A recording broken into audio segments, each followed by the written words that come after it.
दूसरा सूत्र जो सक्सेस का है, सफलता का है, कामयाबी का है, वो ये है कि जब आप ये जान जाएं कि मेरे जीवन का लक्ष्य क्या है, मेरे जीवन का गोल क्या है और जिसके प्रति मैं बड़ा पैशनेट हूं, अब उसको अचीव करने के लिए दूसरी लेवल की अवेयरनेस चाहिए कि मेरे अंदर ऐसी क्या कमियां हैं जो उस गोल को, उस ऑब्जेक्टिव को, उस टारगेट को, उस आइडिया को अचीव करने के लिए बाधक हो सकती हैं।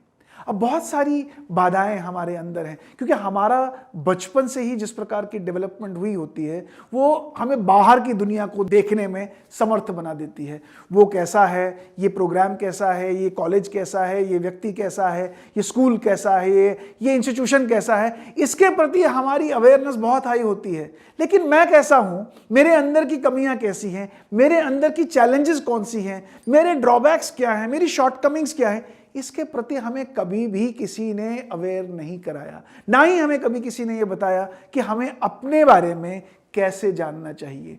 जो दूसरा सूत्र मैं आपको बताने वाला हूं वो ये है कि हर एक व्यक्ति को जब अपना गोल सामने उसने आइडेंटिफाई कर लिया, दूसरा इंपॉर्टेंट जो सूत्र है वो ये जाने कि वो उसके अंदर कि ऐसी कौन सी कमियां हैं जो उस गोल को अचीव करने में बाधा डाल सकती हैं। विभिन्न प्रकार के बाधाएं हैं।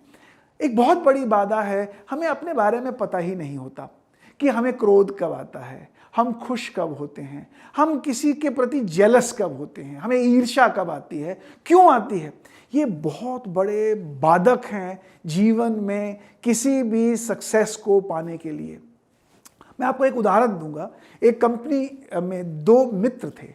ये दोनों मित्र एक ही कॉलेज में पढ़े, एक ही यूनिवर्सिटी में पढ़े, एक ही कोर्स सब्जेक्ट को उन्होंने पढ़ाई की और पढ़ाई करने के पश्चात एक ही कंपनी में, एक ही डिपार्टमेंट में इनको नौकरी मिली और दोनों मार्केटिंग विभाग में थे।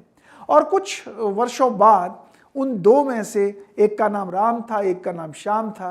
राम को प्रमोट कर दिया गया और जब राम को प्रमोट किया गया तो श्याम बहुत दुखी हुआ क्योंकि श्याम को प्रमोट नहीं किया गया था और श्याम अंदर ही अंदर इस भावना से ग्रस्त हो गया था और उसका उसकी जो जेलसी थी राम के प्रति वो बहुत ज्यादा बढ़ने लगी। उसका क्रोध भी बहुत ज्यादा अंदर ही अंदर से बढ़ने लगा था क्योंकि उसे ऐसा लग रहा था कि इस कंपनी में, इस संस्था में शायद अच्छे लोगों की रिकॉग्निशन नहीं होती और वो ये सोच ही रहा था कि मैं अब इस कंपनी से इस्तीफा दूंगा। लेकिन तभी उसके मन में आया कि मैं अपने मैनेजर से जाके बात करूं।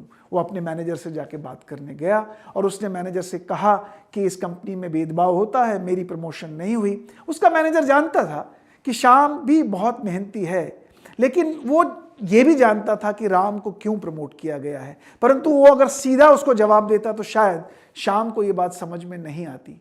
उसने राम और श्याम दोनों को कहा, अपने ऑफिस में बुलाया और कहा कि मैं तुम दोनों को एक बहुत बड़ी असाइनमेंट दे रहा हूं। और दोनों को वो कंपनी जो थी वो जूता बनाती थी।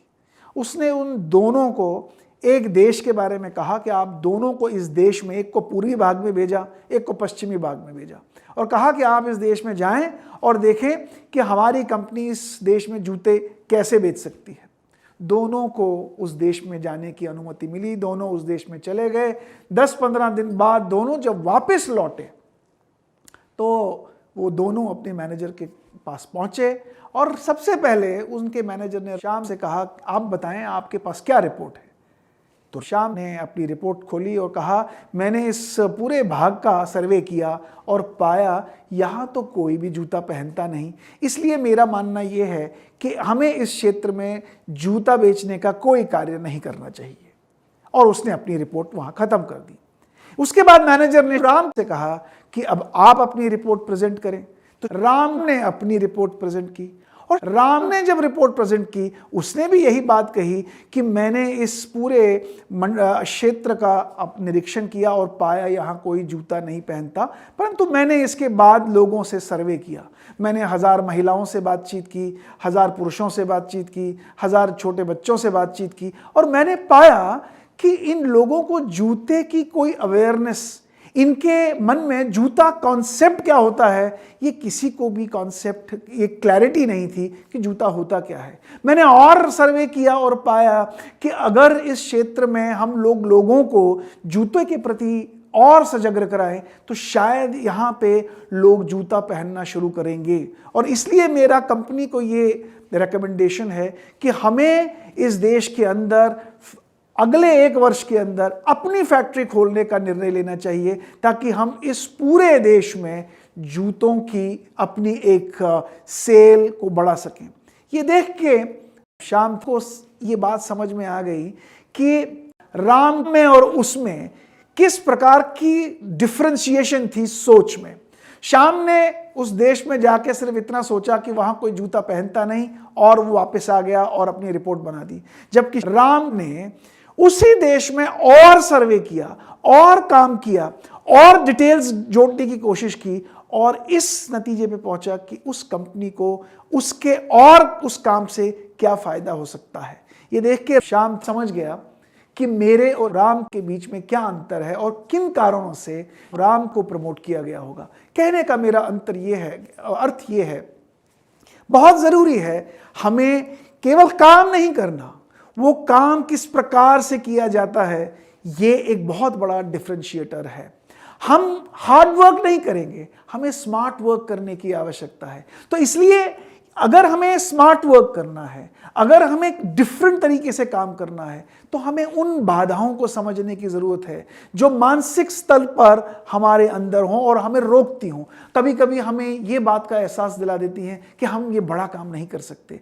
कभी कभी हमें ऐसा लगता है कि मैं इस काम के लिए नहीं बना हूं, ये बहुत मुश्किल काम है, ये मेरे से होगा नहीं, शायद मैं इसके लायक नहीं हूं। ये इस प्रकार की जो भावनाएं हैं, जैसे कभी कभी हम पुअर सेल्फ एस्टीम भी कहते हैं, जिसको हम कहते हैं कि कभी कभी हमारे मन में इस प्रकार के विचार आते हैं जो हम लोगों को, जो हमारी सोच को बहुत पीछे खींच लेते हैं। तो इसलिए जो दूसरा जो सूत्र मैं आपको बताना चाहता हूं कि अगर सक्सेस हमें चाहिए तो दूसरा सूत्र ये है कि अपने अंदर झांकें और देखें हम में कौन सी कमियां हैं और उन कमियों को आइडेंटिफाई करें और उन कमियों को कैसे एड्रेस किया जाए, कैसे मैनेज किया जाए या कैसे उनको खत्म किया जाए। ये दूसरा सूत्र। नमस्कार, धन्यवाद।